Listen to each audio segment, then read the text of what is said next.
Pull up, grab the fuel nozzle, and get ready to fuel up on trends and strategies to grow your travel center business in this episode of the Truck Stops Here, brought to you by NATSO. Now, here's your host, Amy Toner. Hello, and welcome to today's episode of the Truck Stops Here. I'm your host, Amy Toner. You are listening to the Truck Stops Here, NATSO's podcast. NATSO is the National Trade Association for Truck Stops, and our mission is to advance the success of truck stops and travel centers.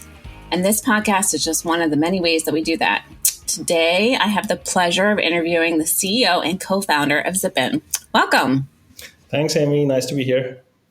So, truck stops are known for their speed, right? People need to get in and out. And especially in the last few years, people are really looking to be able to get into retail stores and pay on their own, which is where you guys come in. I think it's just such a perfect fit for our industry that we thought we'd bring you in and talk about like layout and security, AI, all the good stuff that comes with Zippin. But before we do that, do you want to just tell us a bit about Zippin and yourself? Set the scene for us. Sure, yeah. So Zippin, we are an ambient intelligence company. Mm-hmm. It's a new term which essentially says we turn physical spaces into computers. Okay, So in the old days in retail stores, you would do your shopping and then you would go line up in front of a cash register or a self-checkout machine. So you're really interacting with the computer at the end, and usually everybody lines up to do that. But with Zippin, we turn the entire store into a computer, so anybody can check in at the entrance, do their shopping as they normally do, and simply zip out. Okay, and the computer is everywhere. It's made up of cameras and sensors, so it knows which products you're picking, which products you're putting back. So it builds a virtual shopping cart for you while you're shopping, and then when you exit, it automatically charges the card you presented. Right, so you get a completely frictionless shopping experience, zip in, zip out with our technology.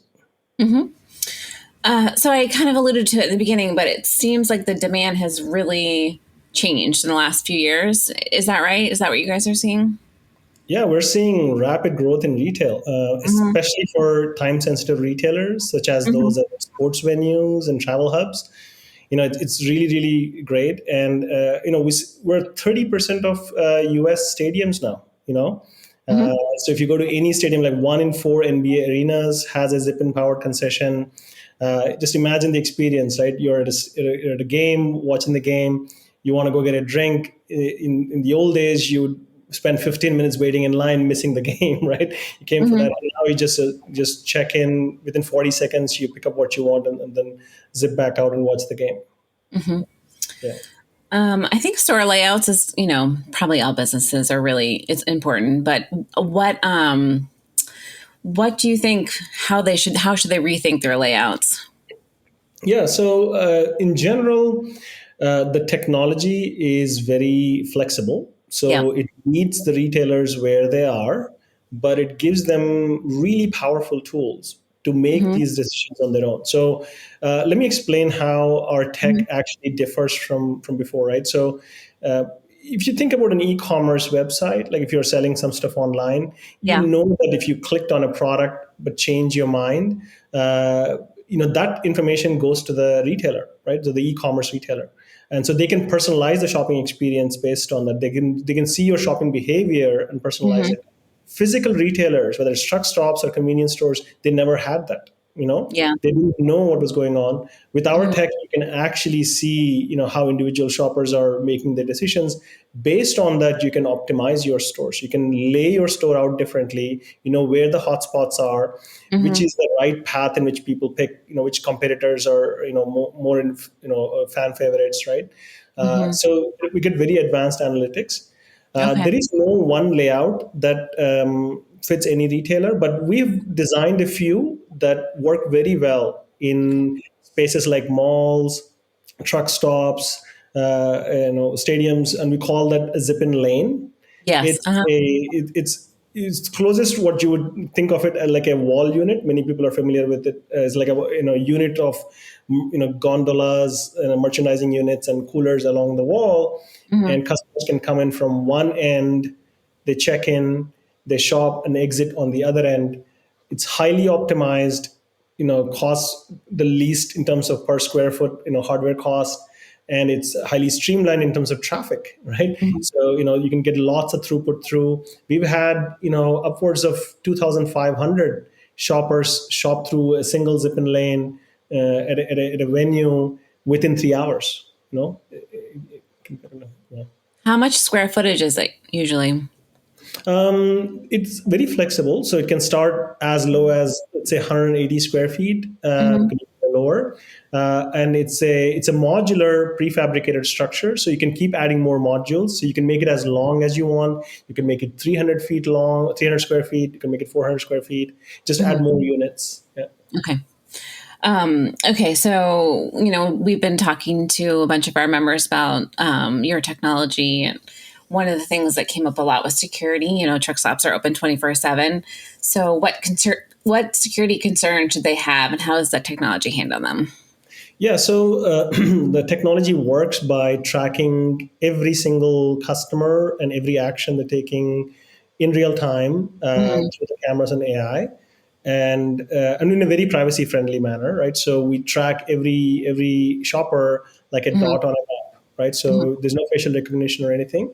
But what it does is that you pick something off of the shelf instantly. That has to be added to your virtual cart. That's the way the technology works. It has to be accounted for. So it's impossible to shoplift from a store like this. Okay. Of course, if the broader concern is around security, around smash and grab, I mean, that security threat exists always.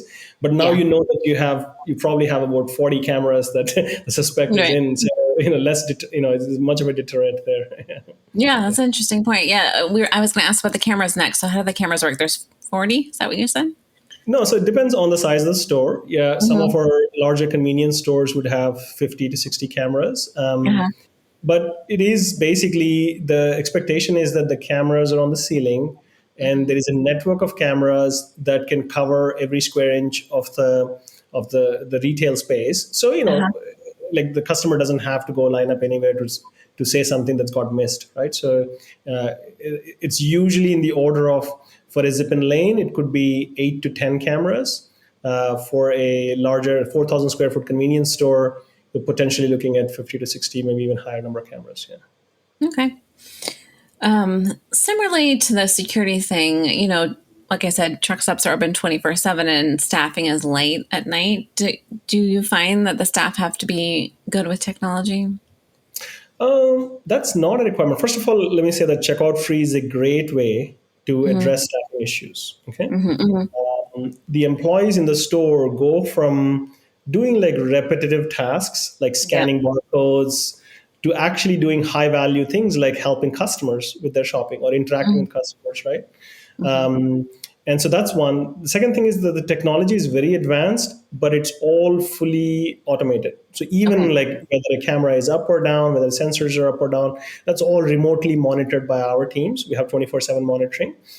And the solution is designed that even if you go down every now and then, it's fine. It'll still have enough to actually go by, and then the next maintenance visit we have, we can fix the remaining ones that are broken, right? So the staff actually does not have to know much about the technology, but the staff's life does get significantly better when they use the tools provided, like inventory tracking, right?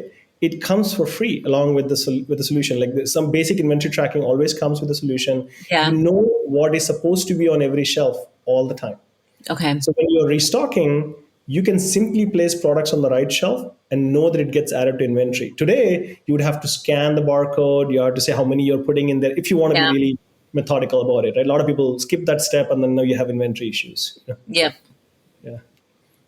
Yeah, that's an area we're also hearing a lot of people. A lot of people are looking at technology for inventory for exactly. truck stops, all the supply chain. Okay, so one thing I know that members were interested was the retrofit. So they can do a retrofit instead of a whole rebuild. Tell me about that. Right. That's right. Yeah. I mean, the technology was designed to be retrofit into existing stores, right? So essentially the way it would work is that our team can get a blueprint or generate a blueprint. We can get a 3D model of the space that's in. And our team would actually recommend the number of cameras, the number of sensors, the cost to install it, where exactly these cameras would be installed. We generate the full equipment layout plan, and then just the installation can go on in the existing store. Yeah. I do want to actually add a couple of things on the retrofitting. So we've designed ways to be able to do this retrofitting without interrupting the business. Of course, if it's a 24/7 store, there may be some, because when you're installing cameras, you'll have to. But if it's not, then you can use the night times or down times to install the cameras. The rest of the on the ground stuff can be done even while the store is functional. You can do like section by section. Yeah. Okay. All right. Okay. So when I was talking to your team to prepare for this, they were saying that we could talk about the evolution of AI, which I think is fascinating. So what do you think the future looks like?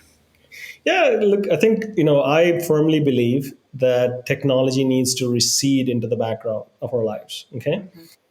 So when we say ambient intelligence, it is the embedding of technology into our lives by, really installing it into the surroundings, right? So that's what we're doing.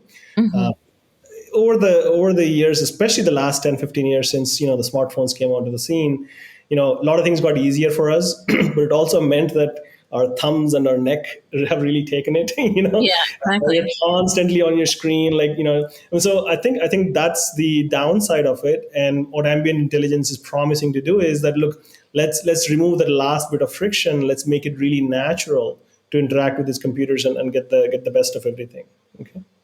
Okay. Yeah. All right. So I hope you guys are going to be at NATSO Connects. That's our conference in March in Dallas. But if people aren't going to see you there, how can they get a hold of Zippin? They can email us. They can obviously go to our website, www.getzippin.com, GETZIPPIN.com, or they can email us at info@getzippin.com. Okay. All right. Before I let you go, I'm going to ask you my wacky questions. Surprise. Okay. Do you prefer to ride or drive? I prefer to ride. Okay. And how do you take your truck stop coffee? Black. Okay. What is your go-to on the road snack? Go-to on the road snack. I actually don't have one. You need one. Okay, so usually I ask how you would pass the time if you were at a truck stop in a snowstorm, but you're in Texas, is that right? I'm in Texas, and I did get to see some of the really big truck stops when driving to Houston from Austin. Okay. Cool. Okay, and then the last one is maybe a little too inside baseball, but we call this our controversial question. Is it truck stop, travel center, or travel plaza? That's a good question. I think I'll go with travel center. Okay. All right. Thank you so much for your time today. No, absolutely. No, it was a pleasure, Amy. Thank you. Okay. And thank you for listening to today's episode of the Truck Stops Here. You can find us online at natso.com/podcast. If you have any questions or you'd like to be on the podcast, reach out to me at editor@natso.com. The Truck Stops Here was brought to you by NATSO, the association representing truck stops and travel centers. Visit natso.com for more information. The Truck Stops Here is produced by NATSO in collaboration with Human Factor. Producers are Amy Toner and Darren Schulte.